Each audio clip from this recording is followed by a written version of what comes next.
istilahnya Pak ya. ولغة الفهم واصطلاحا العلم بأحكام الشرعية العملية المكتسب من أدلتها التفسيرية. Jangan hebat ya. Ini matangnya Pak, garis besarnya. Adapun ilmu fikih itu, makna fikih menurut bahasa Arab fikhun, karena berasal dari kata faqaha yaqahu, ya, fakih. Fikhun atau fikhan.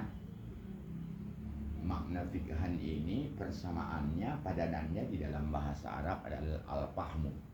Siapa yang fikih dia paham lah itu. Siapa yang paham fikih lagi, fikih lagi. Itu arti bahasa. Tetapi yang dimaksud di dalam istilah ulama-ulama bukan itu. Makna logat itu bukan makna logat. Jadi di dalam bahasa Indonesia kan makna itu ada dua. Ada makna leksikal, ada makna gramatikal. Dalam bahasa Indonesia Pak ya. Leksikal adalah makna yang tertulis di kamus. Tapi makna gramatikal adalah makna kiasan-kiasan dari kata itu. Contoh, jatuh. Jatuh kita buka di dalam kamus bahasa Indonesia. Apa artinya? Silakan buka kamus Purwodarminta. Jatuh adalah bergerak dari atas ke bawah. Itu makna logat itu. Jadi kalau dibilang jatuh dari atas ke bawah itu bergerak. Tapi itu adalah makna leksikal yang sesuai dengan kamus. Tapi di samping itu makna jatuh ini kan banyak. Di luar yang leksikal ada namanya makna gramatikal. Setelah kata itu masuk ke dalam kalimat, ia jatuh sakit. Itu artinya jatuh di situ tiba-tiba. Ia tiba-tiba sakit. Harga kol jatuh di pasaran. Itu artinya turun. Jadi kan arti kata itu ada gramatikal, di dalam bahasa Arab ada lugawi, ada istilahi, ada syar'i. Itu menurut bahasa. Kembali ke kita. Jadi fikhun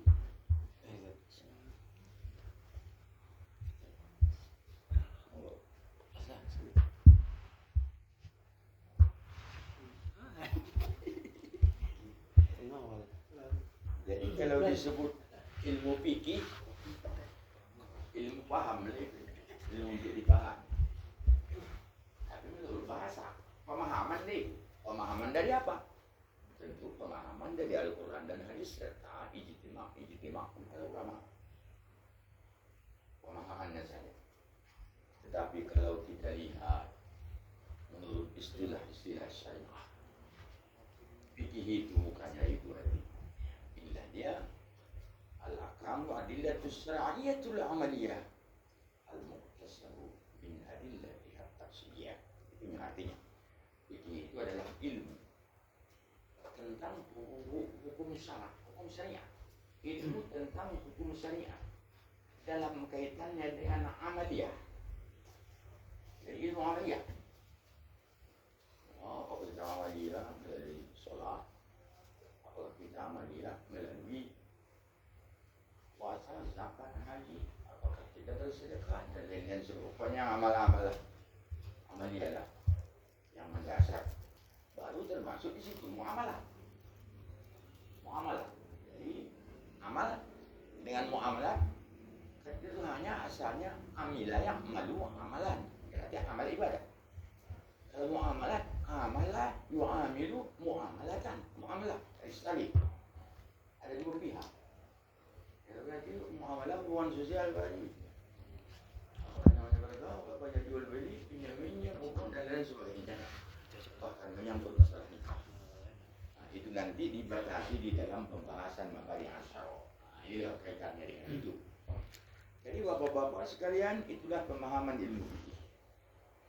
Tapi ilmu fikih itu adalah ilmu syariat untuk beramal yang diambil daripada dalil-dalilnya secara tafsil, secara rinci.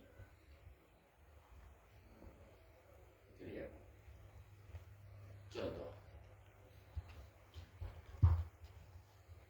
Sholat wajib. Pertanyaannya, maka wajib diperintahkan Allah, diperintahkan Rasul di Quran. Ada basyiro wa nadhiro dari hadis. Perintahnya sholat itu aqimus sholat wa atuz zakat dan seterusnya di Quran. Datang dari kita. Bunyal Islam ala khamsin syahadatu an la ilaha illallah. Termasuk di situ lah sholat dan seterusnya. Hadis menjabarkannya. Kemudian di samping itu datang lagi basyiro wa nadhiro, kabar yang menggembirakan tentang pengamalan sholat dan yang menakutkan bagi orang yang meninggalkan sholat. Banyak hadis itu. Dari situlah diambil amaliyah sholat itu, masuk praktek-prakteknya. Perintahkan Allah aqimus sholat, lakukan sholat, dirikan sholat. Gimana sholatnya? Yang nggak ada ditunjukkan Allah contohnya. Baru dijabarkan oleh Nabi kita suatu kamaru aikumuni usolli dan seterusnya. Hukum-hukum inilah yang disusun ulama yang disebut dengan hukum syariat itu, ilmu fikih. Jelas sekali. Lanjut. Wastimdaduhu minal kitabi was sunnah wal ijma' wal qiyas. Seperti kali kita minggu lalu. Istimdadnya. Istimdad artinya sumbernya. Sumber ilmu fikih itu dikembangkan mulai dari Quran ke hadis ke pendapat ulama, ijma' ulama, bahkan kias. Kias itu memperbandingkan hukum asal dengan furu'. Yang diterangkan minggu lalu. Mana asal? Dalam Al-Quran kan yang wajib dizakat di gandumnya. Khumkhud bahasa Arabnya, larang gandumnya. Bagaimana? Tidak ada padi seperti di Indonesia. Di sini sawah ini dulu semua. Tidak ada padi di Mekah. Perintah Allah zakatin sama di gandum. Kalau sampai dengan ukuran satu ausuk ukurannya, tapi berkembang. Datanglah hukum asalnya wajib zakat gandum, makis alihnya yang dikiaskan dibandingkan ke situ adalah padi di Indonesia. Dengan demikian petani padi bila sampai 5 ausuk itu wajib zakat, karena gandum itu wajib zakat. Itulah perbandingan. Baru faidatuhu min zalli wa ma'ilillah. Faidahnya, faidah ilmu fikih itu apa? Manfaat ilmu fikih itu apa? Imtisalu amrillah wa jatinabi nawahi, mampu melaksanakan perintah Allah dan mampu menghindarkannya. Dengan demikian, landasan daripada ilmu fikih itu adalah amar dan nahi. Perintah Allah dan Rasul. Tapi perintah Allah ini adalah wajib, setidaknya sunnah. Larangan Allah itu haram, setidaknya makruh. Inilah yang disebut dengan amaliyah kita. Oleh karena itu bapak-bapak sekalian, itu baru matang. Ala mazhabil Imam Syafi'i. Memang kitab yang kita pelajari hanya melulu mazhab Syafi'i. Tidak ada di sini nanti disinggung mazhab-mazhab yang lain. Karena pada prinsipnya ada perbedaan mazhab itu terdapat di dalam hal-hal yang sunnah, tidak terdapat di dalam hal-hal yang pokok, yang umdah itulah pokok yang tidak terjadi perbedaan di sana. Biarlah kita memaklumi perbedaan itu, kita amalkan yang lebih kita yakini. Tentu supaya kita yakin kalau wajib sholat, tahu kita ayatnya, tahu kita hadisnya. Itu macam mana yakin kalau nggak tahu ayatnya dan hadisnya? Tapi kita bilang makrifah. Makrifah itu kan pengenalan ilmu yang mendalam. Pengenalan ilmu yang mendalam. Sering masyarakat kita mengklaim dia sudah sampai di tingkat ma'rifah, tapi Quran yang menjadi landasan itu tidak tahu ya. Jadi dari mana akan yakin? Wajib sholat, dosa besar meninggalkannya. Katanya apa dirinya wajib sholat? Wah, itulah kata guruku.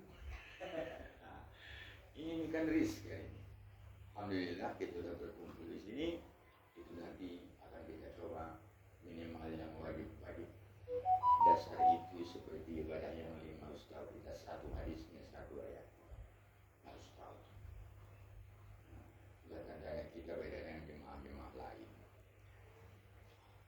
Berkaitan dengan itu tadi, petunjuk Imam Syafi'i melalui kitab kita ini. Kalau kita mempelajari ataupun membahas ilmu, dalam hal ini kita bahas ilmu fikih.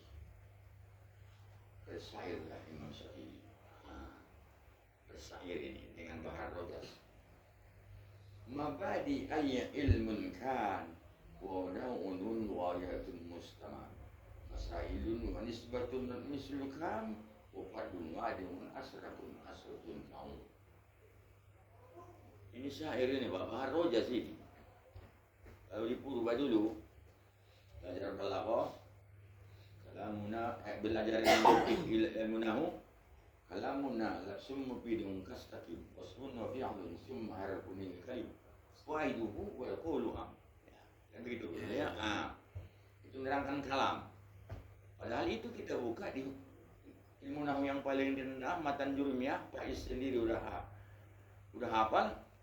Al-kalamu wal-lafzul murakkabul mufilu bil wad'i wa qasamu ismun wa fi'lun wa harfun jari ma'na. Begitu kan, guys? Kalau di ilmu akil, Khudri enggak begitu, tinggal menyanyi. Kalamuna lafzum mufidun kastaqim ismun wa fi'lun summa harfun kalim. Jadi begitulah Imam Syafi'i mensyairkan bahwa setiap ilmu itu ada 10 landasannya, mabadi asyara. Saya teringat dosen saya waktu kuliah di IAIN tahun 79. Dosen saya Syekh Abdul Rahman Al-Kaproni Al-Harfus dari Mesir. Tidak pandai bahasa Indonesia. Ya Basyardin, katanya sama saya. Saya antum sahibukum mabadil asyara. Apa ini yang saya? Kamu punya mabadi asyara. Saya tidak tahu apa mabadi asyara. Mabadi yang tahu saya bada ayat bada memulai. Lalu dia bilang dengan bahasa Indonesia yang terbatas, Pancasila. Pancasila. Itu nggak dosen saya itu. Pancasila 5 dasar. Jadi mabadi asyara. Kalau untuk ini 10, kalau untuk ilmu fikih. Ilmu fikih itu ada 10 mabadi asyaranya yang harus kita ketahui. Mana-mana dia? Pertama ilmun kan. Ilmu apa ya? Tarifnya itu. Tarif batasan. Bahasa Indonesianya definisi. Apa itu definisi ilmu fikih? Itulah yang kita sebutkan. Jadi ahkam syar'iyatul amaliyah al-muktasabat min adillati tafsiriyah. Nah, itu fotokopi. Nah, itu tarifnya. Berikut maudhu'. Tujuannya untuk apa? Itu akan diterangkan di pelajaran lain. Mustamadun istimdad, sumber pengambilan itu dari Al-Quran. Masailun, permasalahannya apa? Rupanya sebenarnya nyusun skripsi juga. Setiap kita nyusun skripsi kan harus tentukan dulu, tetapkan dulu masalah yang harus dijawab. Rupanya ulama-ulama ini pun menyusun kitab itu begitu. Berarti banyak masalahnya, banyak babnya. Bab ini mungkin inilah yang kita katakan dengan istilah sekarang dengan indikator. Mungkin ya, indikator dalam suatu masalah. Ini skripsi juga ini. Berikut nisbatu rutbatu, tingkatan ilmu ini apa? Ilmu fikih itu apa tingkatannya? Nah, akan saya jawab pelan-pelan nanti di bawah. Berikut hukum mempelajarinya apa? Termasuk yang terakhir, wajah penyusunnya siapa? Siapa penyusun? Yang jelas kalau mazhab Syafi'i, Imam Syafi'i ya, Muhammad Idris Asy-Syafi'i, dia yang penyusun. Jadi itu semua harus jelas bagi kita. Mabani asyara. Di sini wasyarihu rahimahullah, si penyusun kitab ini mengatakan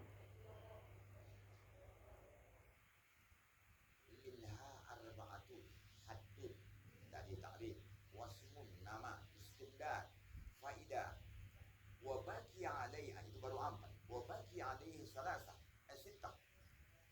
mana-mana dia maudu'uhu hukmuhu wa masailuhu wa wadi'uhu wa nisbatuhu wa fadluhu 10. Baru dia rinci satu persatu. Fa'ammal awwalu, yang pertama sudah kita terangkan tadi. Ilmu dulu. Hadnya, ta'rifnya ilmun ya al-ilmu bi ahkami syar'iyyatil amaliyah al-muqtasamu min adillatiha tafsiliyah. Itu sudah kita jelaskan. Baru berikutnya yang kedua, apa hukum mempelajarinya? Mempelajari ilmu fikih ini apa, Pak? Allah pasti fardu ain, tidak fardu kifayah. Beda dengan ilmu teknik. Kan ilmu teknik terserah, teknik sipil, teknik elektronik terserah, itulah fardu kifayah. Sempat di Deli Tua ini Pak Haji nggak ada yang satu tahu teknik sipil di Deli Tua ini, berdosa kita semua. Tapi Pak Haji aja pun tahu karena Bapak insinyur, itu lagi saya belur. Ya Pak. Tapi namanya yang ilmu agama yang bersandar kepada ibadah amaliyah, ini fardu ain, Pak. Nah, ibadah ini adalah kewajiban fardu ain. Nah, inilah hukumnya. Di fikih adalah fardu ain.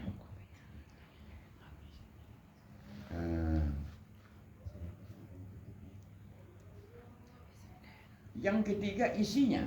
Nah, isinya di sini dia gambarkan al-qadayatu minhu wa ma yata'allaqu bil ibadati kan niyatil wajib wudu'un syartul istihadis shalah wa dukhulul waqtu adkhulul asyhadu wal arkan, semua syarat-syarat dari itu yang menyangkut dengan masalah ibadah.